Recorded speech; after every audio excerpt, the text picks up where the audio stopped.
My bones groan every time I stand these days. Feels like someone strung barbed wire between each joint and twists it a little tighter as the years go by. I should have expected it, I suppose. All those nights in the freezing mud, the body slamming into shattered, burning cities, and the endless weight of my armor, it was bound to add up sooner or later. Doesn't stop the annoyance of it all, though. I stretch as much as I can, the familiar pops and cracks a macabre soundtrack to the morning, then hobble over to the kitchen. Coffee pot gurgles happily, filling the apartment with that bitter scent that jolts me awake better than a cold shower ever did. It's a tiny place, a far cry from the barracks or even the cramped shuttles we called home for months at a time, but it's mine. No more shared bunks with some kid snoring a tune that could wake the dead, no more orders barked into my ears from the moment my boots hit the floor. I won the right to my aches and my solitude, same as every other soldier who clawed their way back from that monstrous war. They called the Zenithians bugs at first. Yeah, I know, not exactly original, but you try thinking up something snazzy when a 10-foot-tall, chitin-shelled horror is ripping your best friend in half. Looked like a mix between a praying mantis and a scorpion, if your nightmares decided they weren't scary enough. They were lightning quick, could spit acid that melted through armor, and, damn it all, they were smart. Coordinated. Tactical. Turns out, most advanced civilizations don't send their best and brightest to the front lines when they decide to engage in a little galactic conquest. The Zenithians, being as they were evolutionary apex predators, didn't share that sentiment. They fought with a frenzied, desperate kind of glee that made you realize exactly who was the prey and who was the hunter. We lost planets faster than we could get boots on the ground. Colony worlds, mining outposts, even heavily fortified systems. They'd swarm out of their dropships and paint the landscape red. Those first few years were a mess, a blur of retreat, regroup, retreat again. Seemed like every newscast on Earth became a eulogy for some far-off world we hadn't even heard of a week earlier. I was part of the fifth wave they sent out. Veteran unit, they called us. Meant most of the poor souls I'd shipped out with the first time were filling body bags, not trenches. Guess those higher-ups were desperate enough to throw kids barely trained and packing rusty gear into the meat grinder. I figured my number would come up sooner rather than later. Honestly, part of me wanted to get it over with, go down swinging in some blaze of glory and spare myself the nightmares I knew would come if I survived. But, you want to hear the funny thing? We humans. Well, we're cockroaches. Adaptable little buggers that you just can't seem to fully get rid of. We lose a fight. We learn. Lose a battle. We regroup. Lose a whole freaking planet. We get angry. And when humanity gets angry, everything in its path better watch out. First, it was the tactics. Every commander worth their salt went back to the drawing board. We'd been used to fighting armies that lined up nicely, followed predictable strategies, stuff we could counter with maneuvers drilled into us since basic training. The bugs didn't play that way. Chaos was their weapon, so we had to find ways to turn it against them. Smaller, specialized squads, quick hit strikes, luring them into kill zones. Took a lot of trial and error, and more than a little blood to make it stick. Then came the toys. Those lab-coated eggheads back on Earth finally made themselves useful, bless 'em. Upgraded armor that could actually stop an acid blast, projectile weapons that chewed through those exoskeletons, disruptor fields that could scramble the bugs' coordination made them vulnerable. But the real game changer. That was the Ironclad program. Picture this, a powered exoskeleton, strong enough to let a regular human go toe-to-toe with a Zenithian berserker. Built-in shields, heavy weaponry, the works. Sounds fancy, right? And it was. Problem was, only the best of the best, the hard-eyed types who didn't flinch in the thick of it, were even considered for the program. Even tougher, only a fraction survived the augmentation process and the brutal training afterwards. I made the cut. Don't ask me how, I ain't the hero type, never was. Stubborn, maybe. That, and a burning anger after they wiped Mars off the map, that had been my sister's home. We trained till we puked, till our muscles tore and healed a dozen times over. We fought till they had to drag us out of the combat sims. Every step of the way, they whittled us down, those ironclad instructors with their dead eyes and clipped commands. Out of thousands of recruits, only a couple hundred of us remained when they finally shipped us topside. I'll never forget that day. Loading into the dropship, sunlight cutting through the dust, feeling the weight of that armor settle around me. It was like shedding my old skin. My first deployment in the armor was to Voltanis 4. An industrial world, not glamorous, but the bugs were dug in hard. See, they were starting to learn too, hunkering down on conquered worlds, breeding like crazed rats, prepping to stage their next expansion. We had orders to root them out or nuke the planet from orbit if we had to. Neither sounded like a good vacation plan, to be honest. That first drop pod slamming into the ground felt like all those cheesy war movies, you know the ones? Adrenaline singing in your veins, fear squeezed so tight in your chest it turns to cold fury. The bugs came at us like a wave, shrieking and snapping those monstrous claws, and for a sickening moment, I thought, we're all scrap metal now. Then that Ironclad training kicked in. I became the machine, moving with a precision I never knew I was capable of. My squad, well, we did the same. Las fire lancing out, disruptors crackling, and those heavy suits of ours, they turned us into battering rams. We busted through their lines, split them up, and started taking them down one by one. It was brutal, vicious, the kind of fighting that turns your vision red. But it was working. For the first time in years, we weren't just holding them back. We were pushing them back.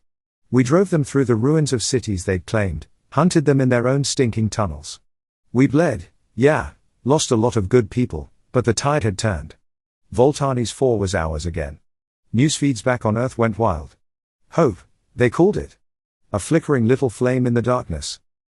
After that, well, it wasn't a cakewalk, but things changed. The bugs had never encountered anything like the Ironclads before, and they didn't know how to adapt fast enough. The lab techs kept cranking out upgrades, and pretty soon, we were the hunters, not the prey. We spearheaded every major offensive, the tip of the spear that broke their lines and let regular infantry follow through. Took years, a relentless slog of fire and blood and the kind of exhaustion that seeps into your soul. Lost track of how many worlds we retook, how many comrades I saw fall. But we did it. We pushed those Zenithians back to their own corner of the galaxy, hunted down their queens, shattered their hives. By the end, the mighty conquerors were whimpering in the dirt same as any other prey animal does. You'd think I'd feel. What? Satisfied?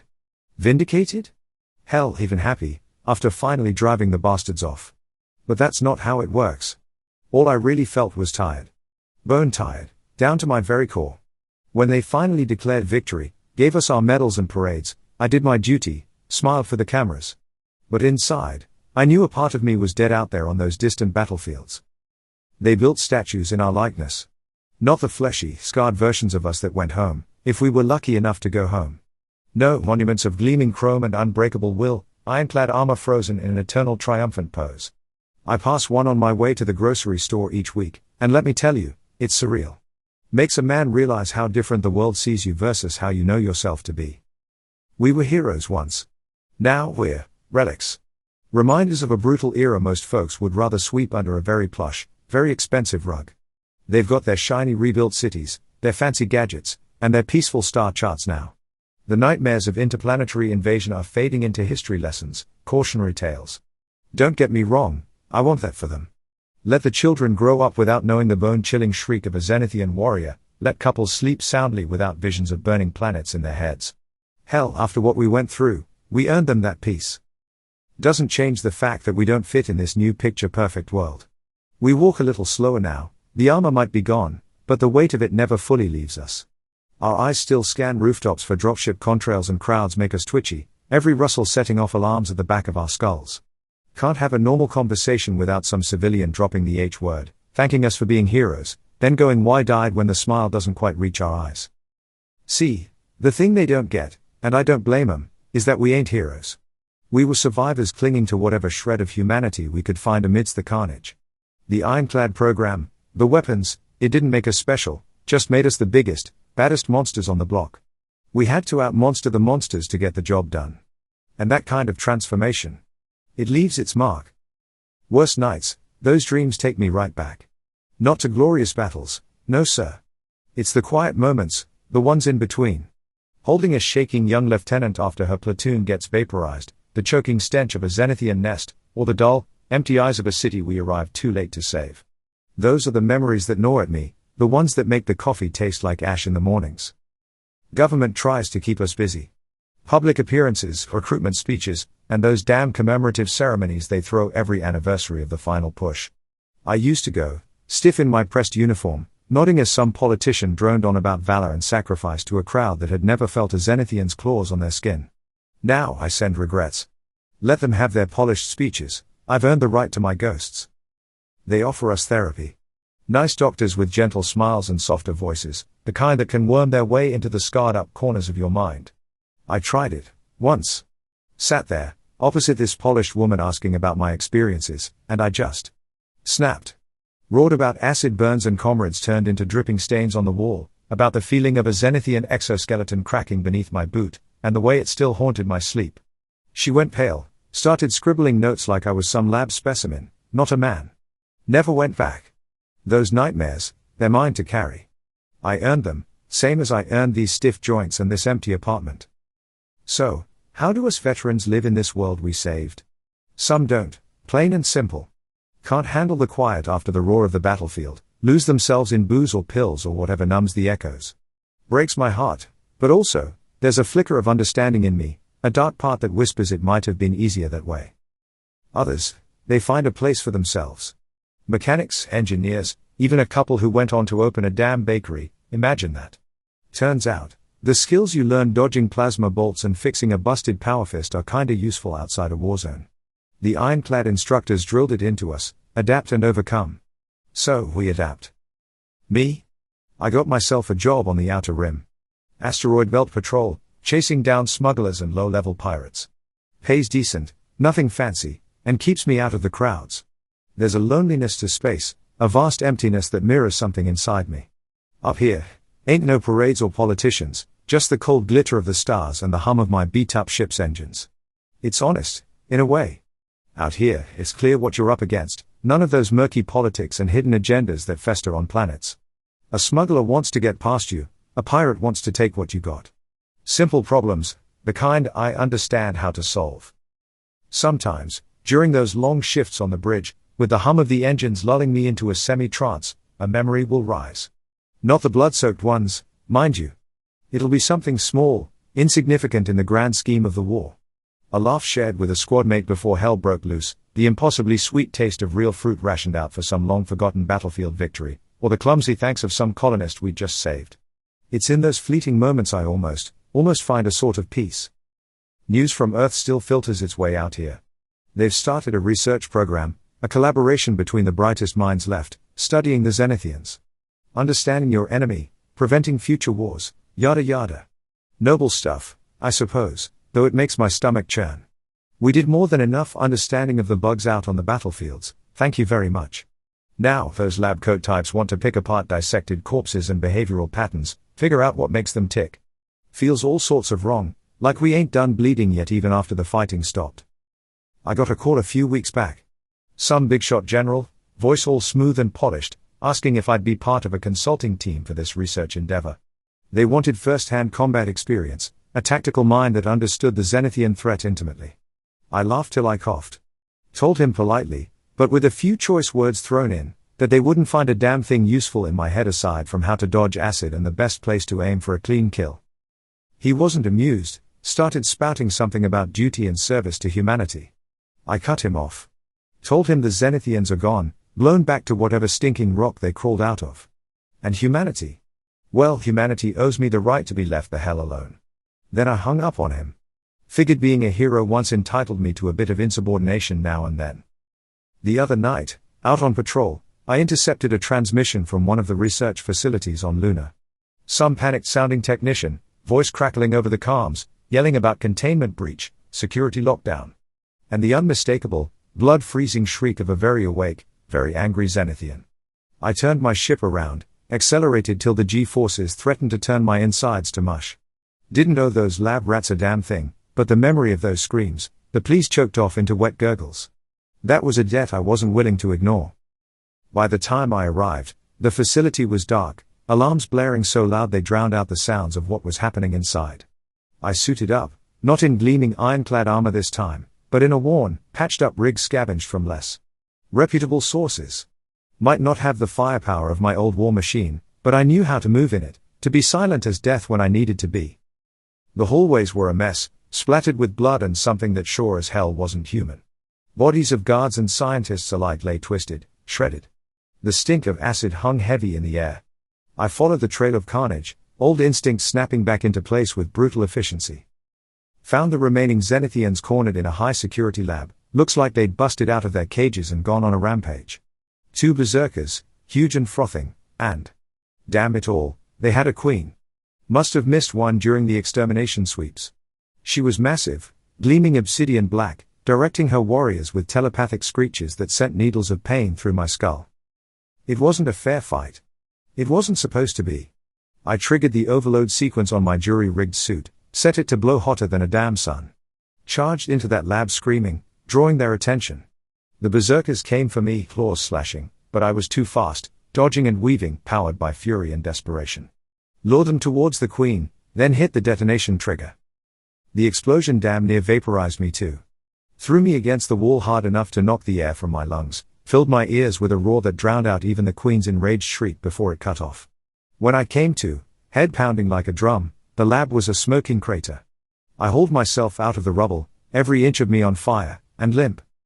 The medical ward smelled like disinfectant and despair. A familiar mix, one that lingered under my skin long after the bandages were off and they'd reluctantly pronounced me fit enough to leave. Well, fit was stretching it. My left leg still bore a brace, a few ribs weren't quite healed right, and the headaches were a constant, throbbing companion.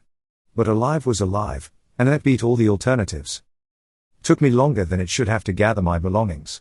Turns out, blowing yourself up in a contained blast ain't exactly good for personal effects. Most of what remained of my gear was charred and twisted. The only thing in decent shape was a small, battered data pad tucked into a side pocket. Flicked it on out of habit more than anything, and that's when things got strange.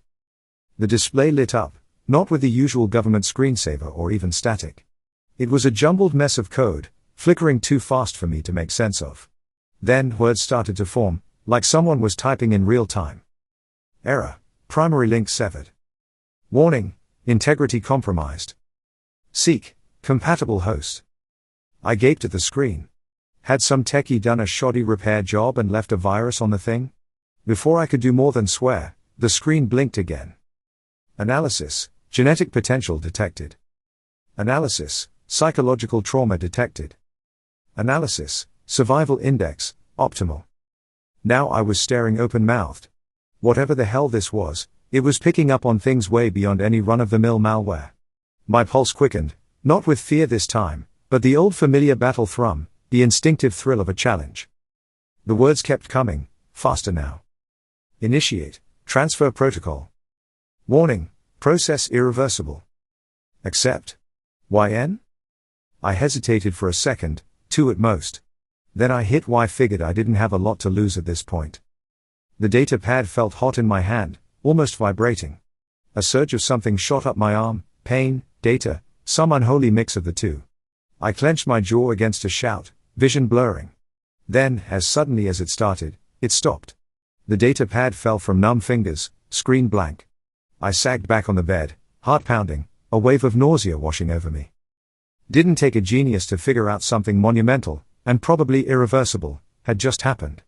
And judging by the sudden pounding in my skull, it wasn't a good kind of irreversible.